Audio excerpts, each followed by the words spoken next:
श्री कृष्ण मित्र, मैं प्रियंका स्वागत करती हूँ आपका जीवन और अध्यात्म में। कैसे हैं आप सब? उम्मीद करती हूँ आप सब अच्छे होंगे। मित्रों, आज मैं आप लोग के लिए एक और नई कहानी लेके आई हूँ।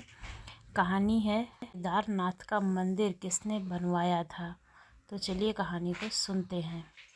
कुरुक्षेत्र की भूमि पर 18 दिनों तक लड़े गए महाभारत के भीषण युद्ध के बारे में भला कौन नहीं जानता है। इस युद्ध में सभी रिश्तों की बलि चढ़ गई थी, फिर चाहे वह गुरु शिष्य का रिश्ता हो या भाई बहन का या फिर चाचा भतीजे का।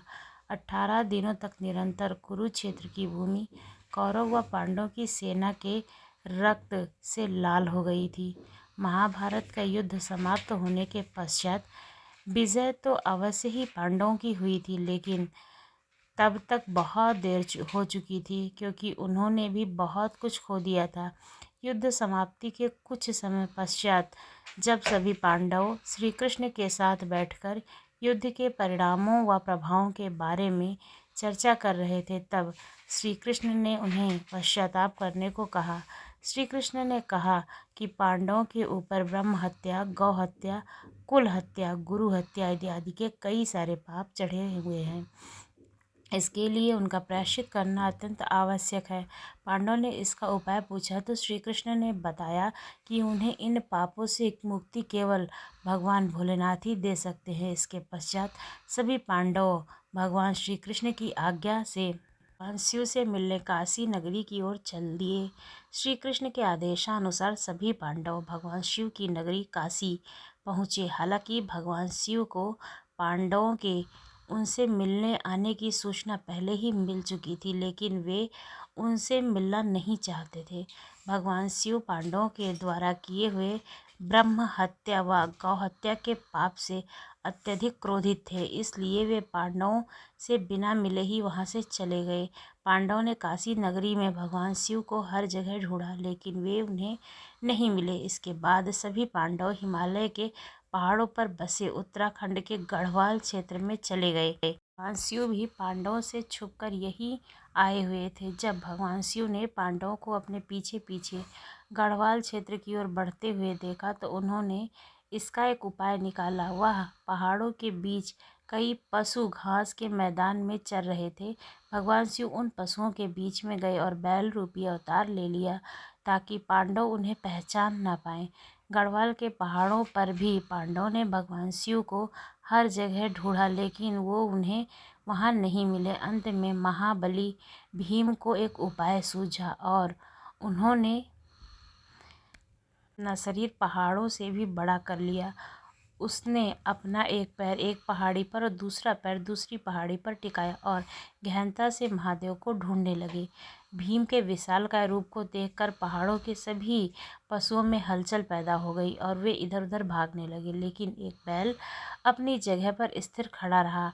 उस बैल पर भीम के विशालकाय रूप का कोई प्रभाव नहीं दिखा। यह देखकर भीम समझ गए कि यही महादेव का रूप है, जो बैल का अवतार लेकर के हमसे छिप रहा है। महादेव को भी पता चल गया कि भीम ने उन्हें पहचान लिया है।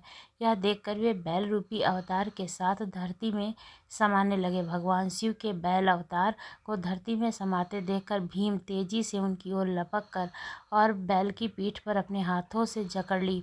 भीम के द्वारा बैल की पीठ अपने हाथों में जकड़े जाने के कारण वह वहीं पर रह गई, जबकि बैल के अन्य 4 भाग उत्तराखंड के 4 अन्य स्थलों पर निकले, जहां उन्हीं स्थलों पर 4 अन्य केदार हैं।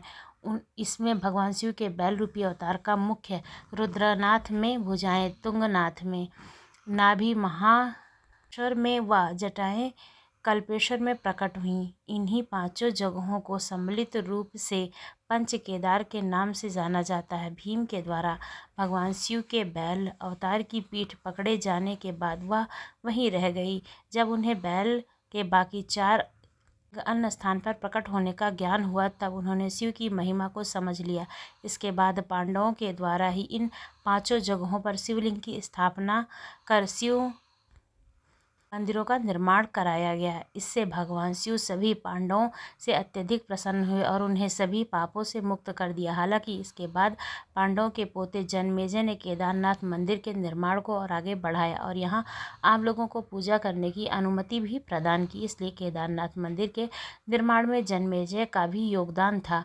समय के साथ साथ पांडवों के द्वारा बनाया गया यह मंदिर जर्जर हो गया है, वह कई जगह से क्षतिग्रस्त भी है। फिर जब भारत की भूमि पर आदि शंकराचार्य ने जन्म लिया, तब उनके द्वारा संपूर्ण भारत भूमि की पैदल यात्रा गई और चारों दिशाओं में चार धाम की स्थापना की गई।